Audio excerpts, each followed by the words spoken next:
Oh great, has to be another one of those hard sell specials starring me. I mean, even one channel here in Portugal is calling everything special. Accurate timing this time because the ads we're going to see are from 40 years ago this month, specifically the 20th of June 1982. Finally, it's my chance to talk about ads from my native land, who'da thunk it. The basic context behind this is the fact that we didn't even qualify to the 1982 World Cup, held in our neighbours in Spain. I mean, the limitations of the 24 country format were already starting to show. Up until then, we only qualified to the 1966 World Cup and did again in 86, and we've been to every World Cup since 2002. And if it wasn't for Qatar's climate, we would have had the World Cup right now. Then again, I was told that the World Cup at the end of the year is beneficial for the sake of the players who seem to get tired after 100 consecutive matches or something. The World Cup was famous for its mascot Naranjito. Unfortunately, his influence was limited mostly to kids, and seeing advertisements for the World Cup was primarily a childish thing on air. You will hardly see anything related to the World Cup in this outbreak because we didn't even qualify. That's a clear justification for the lack of soccer related ads in the close to 6 minutes of footage we're going to dissect. Portuguese television was having a dire time, with a deep economical crisis that even hit RTP, only two channels working for a few hours a day on weekdays, and ads that, while recorded in 1982 or earlier because ads were meant to last long those days, they seem to come from 1972. It says a lot about our technological delays. We only had regular colour TV a couple of years earlier. The programming interrupted is the first episode of the 1980 American miniseries Enola Gay, The Men, The Mission, The Atomic Bomb. In the US and A, it premiered on the NBC network as a 4-hour special, as opposed to dividing them in four as most miniseries do, premiering on the 23rd of November 1980 in the States. I mean, it'll be justified if they premiered on the 5th of August to coincide with the 35th anniversary of the bombings of Hiroshima and Nagasaki, but there was likely a premeditated plan for it, as well as other miniseries and made-for-TV movies of the decade, to premiere towards the end of the fall sweeps period. Incidentally, it was produced by Viacom.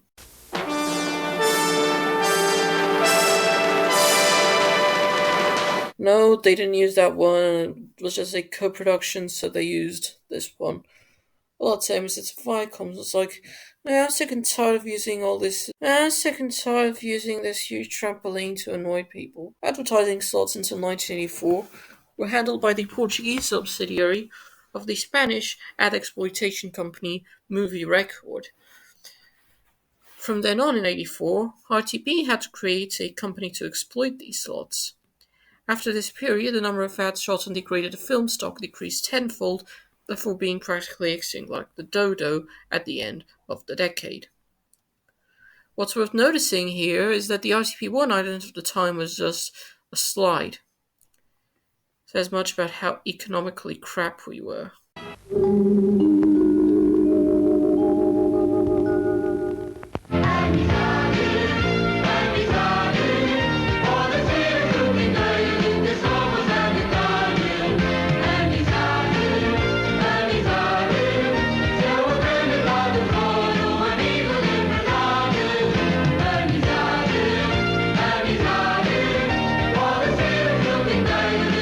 Sagres, prazer renovado.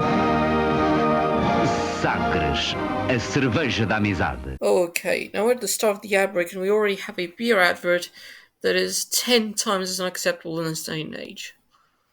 No, 100 times. And this thought came to me after watching the Robin of Sherwood ad break from 1986 that had a Heineken advert. Oh, it was Carlsberg. Ugh.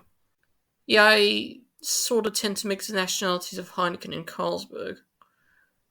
But it wasn't Heineken. We're talking about a beer commercial of a national brand that still exists. Of adults, clearly the only beverage that consumes the damn things, playing childish activities are ageless. Or apparently they aren't, because technology has evolved. Not that I'm insulting the commercial. These were banal activities in the days when the internet didn't even exist, such as jumping jacks with bags, the sort of thing associated more with children. Or even adults running through barrels, or arm wrestling. It's the national sport of Belarus. And rolling down the grass like the Limeswold thing. All of this accompanied by a song that oozes a concept of friendship right down to the slogan. And strangely enough, pomp and circumstance at the end. It's almost unthinkable for alcoholic beverages to advertise themselves like this, because now it's slightly more about guitar music or other music, whatever, joining the consumption of beverages that damage your health. All about being you, being us. Words from a teetotaler.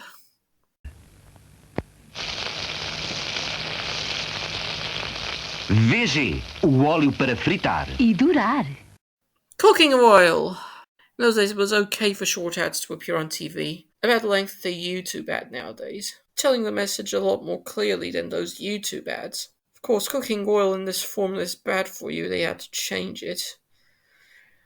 Frying and long-lasting are two verbs that you won't see in the same slogan or the same phrase in this day and age.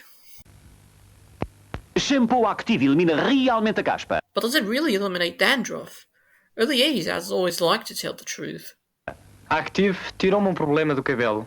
A caspa. Ain't gonna have an 80s commercial without a man in a stash. Usa Active e fica sem caspa. Faça como milhares de pessoas. Use Active, o shampoo que elimina realmente a caspa. Prove me wrong, Gillette. Prove me wrong. Reminds me, this was about 7 years before their marketing changed to the best a man can get or something. Buto Quick creme depilatório. Quick, quick, Buto Quick. Quick, quick, Buto Quick. Buto Quick, a suave nudez. Another one of those short ads. So far we went from alcohol to cooking oil to beauty products. Just shows the versatility of ad breaks in those days. Buto Quick was likely limited to the Portuguese market, unless it was sold elsewhere under a different first name, because Buto seems to be a corrupted French loanword. It was actually manufactured throughout the 1980s by Reckitt. Then we have the issue with the slogan, smooth nudity. Despite the open-mindedness of the adverts of the time, there was some huge aversion to sex, so much so that angry viewers phoned RTP in a showing of the Italian movie Duck with Orange Rice, La Natra l'Arancia, the following year. Unfortunately, the movie was cut, the viewers won. Fast forward a decade later and sex was commonplace. We had to wait until the turn to the next decade to see a general reckoning with nudity, but like everything, a generation of snowflakes managed to dismantle the sexual uprising on television and practically made it kinda taboo again. Emphasis on the kinda. And if it wasn't enough for you, Maiden Form in the same year was advertised comme ceci.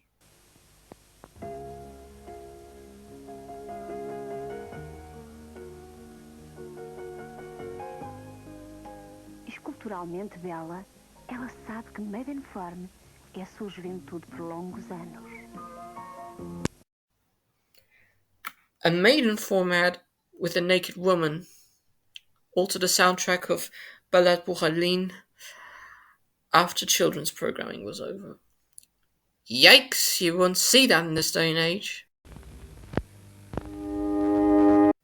Didn't that building get consumed by a paint can cocoon? Valsante. Resistente. Uma tinta que cobre, impermeabiliza, disfarça as imperfeições, é fácil de aplicar. E é bonito! To my concern, the painting didn't even have a mustache. Well, mustaches fell out of fashion in the recent decades. Valsante da... I don't know what's Val sand, so I assume it's paint made out of sand. I don't know. If you know what happened to the Valentine Paint Company, write in the comments, or look away now.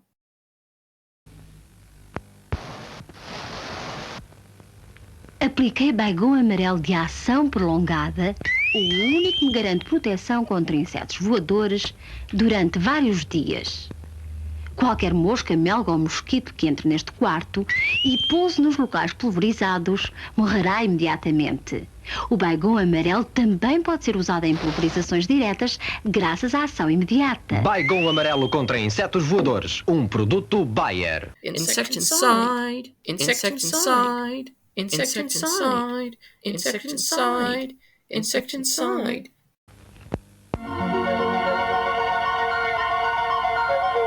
At last, an ad that sold in 1982. Justified, since this is a foreign ad dubbed to Portuguese. Timex. Viagem na elegância revestida de simplicidade.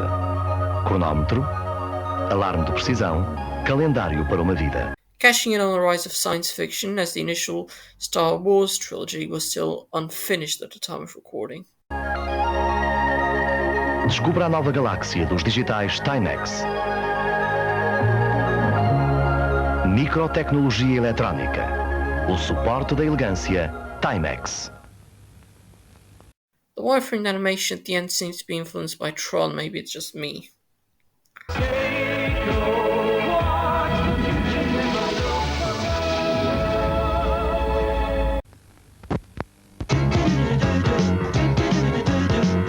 I like big butts and I cannot lie. I said I don't like overweight. Oh, asses, another ass. Even though the asses weren't bare, if they were bare, the snowflakes would be against it.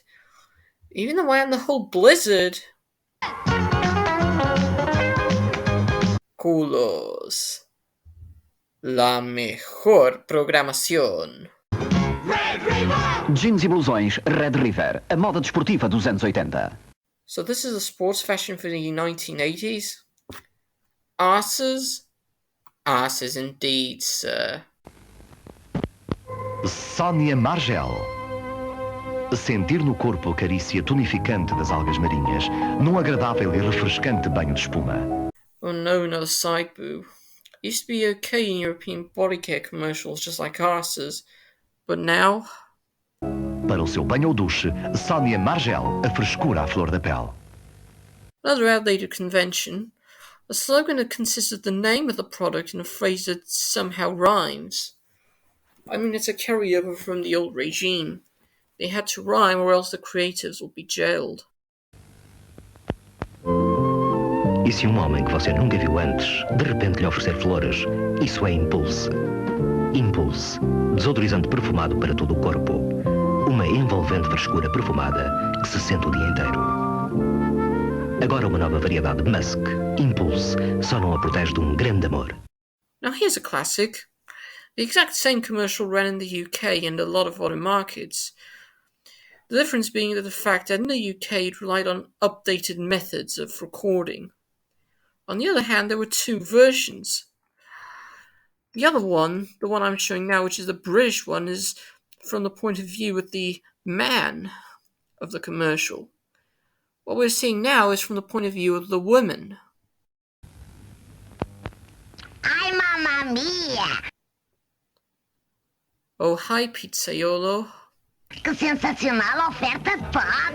A reminder that Topo Gigio used to be the big thing at the time in Portugal. He was on RTP for like a year at the time.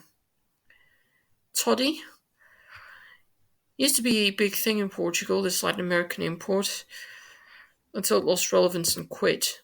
Otherwise, it was basically one of the massive Brazilian imports of the time.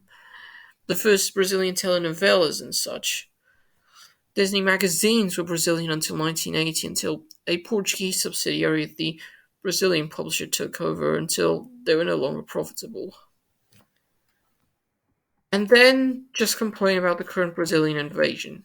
Coleciona 10 topogígios diferentes, oferta Toddy. Procura nas embalagens Toddy o topogígio para tu pintares. Chefe, é tão bom, top! Já tomou seu Todd? Adeus, amor. Adeus. Todos os dias ele vai trabalhar. Oh, vejam o que fizeram. Eu fico a cuidar da casa. Mas, amigas, só nós sabemos a grande empresa que é a casa. E para administrá-la, agora temos Viva Melhor, a enciclopédia da mulher em fichas. Viva Melhor ensina a economizar, a receber amigas, organizar tudo, até a nossa beleza. Já à venda com a qualidade Abril Cultural. Remember my quick blurb about Disney magazines like less than a minute ago? It was Abreu's fault. Sure, they already had a Portuguese subsidiary, but the parent was still there. Imagine if they entered the media landscape in 1990 here in Portugal. The logo gave us a localized MTV and it interferes with MTV Europe. Sorry. Olhos que veem. Tonight on Through the Keyhole, lottery. Mãos que sentem. Aceite a chave da fortuna. Habilite-se já à Lotaria de São Pedro. Taluda 42 mil contos. Lotaria de São Pedro. Dia 25, anda à roda. Seasonal lotteries are still a thing here. Problem is that the advertising has become a lot more cringe. You'll see how at the end of the video. Campanha Primavera-Verão 82 em todas as lojas dos armazéns Conde Barão. Back to the quickies I see, and this time we have a department store, Armazéns Conde Barão, that went bust after a fire hit them in 1988. In late August 1988, the Great Chiado Fire of August 1988. They never went bust for keeps in the early 2000s, and the fire hit the remains on Christmas Day 2010.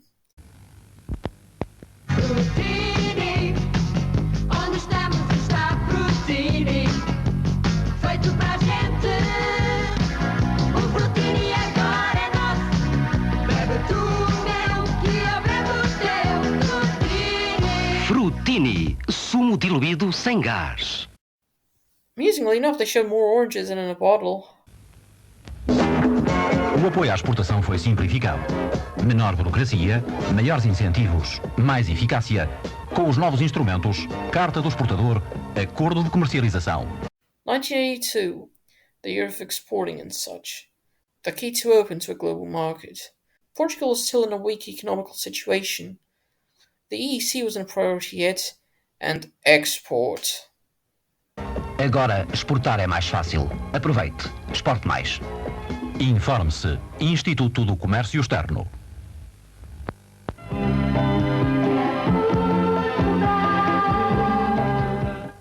Okay, now, so you already watched old RTE ad breaks featuring a number of slides, put consecutively in order to cram slots for ads before time runs out.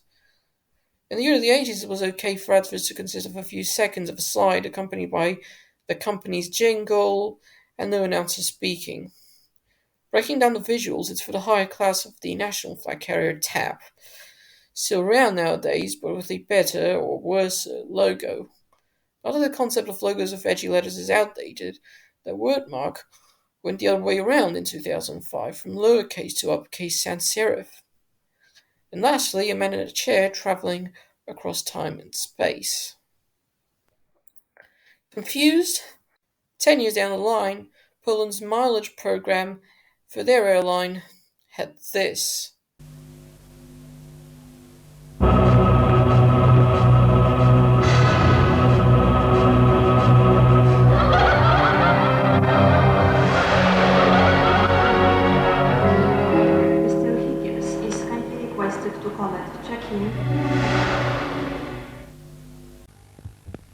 O seu lar, a sua família, estão constantemente ameaçados pelos micróbios. Precisam da proteção de Bonanza.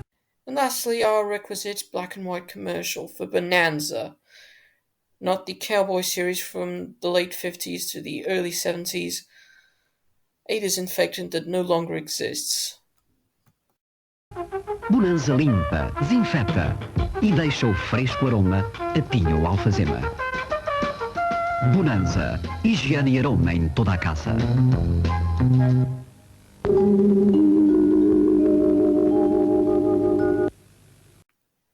And now back to the show. It's amazing to see the changes between the society of 1982 and that of 2022. 40 years ago, there was no plague to suffer. The only plague was the potential destruction of civilization, something that never happened. History doesn't seem to repeat itself with the whole situation in Ukraine, but it's actually not that comparable. What changed a lot are the advertising and television markets due to a massive paradigm shift. Advertisements have nominally become a lot more cringe, not only in Portugal but around the world. But I feel ashamed of today's advertising and today's marketing in my country. Forced advertising, no jingles, all cringe, jumping letters, everything doing jumping jacks, stretched up letters. Oh, come on, whatever happened to the glory days of the old ads? Ads shot on film with the first second being silent. Advertisements that had catchy jingles, 10 times as catchier as the jingles we have nowadays. And advertisements consisting solely of slides with no announcer, as well as, bumpy 1976 music to promote the latest technological innovation.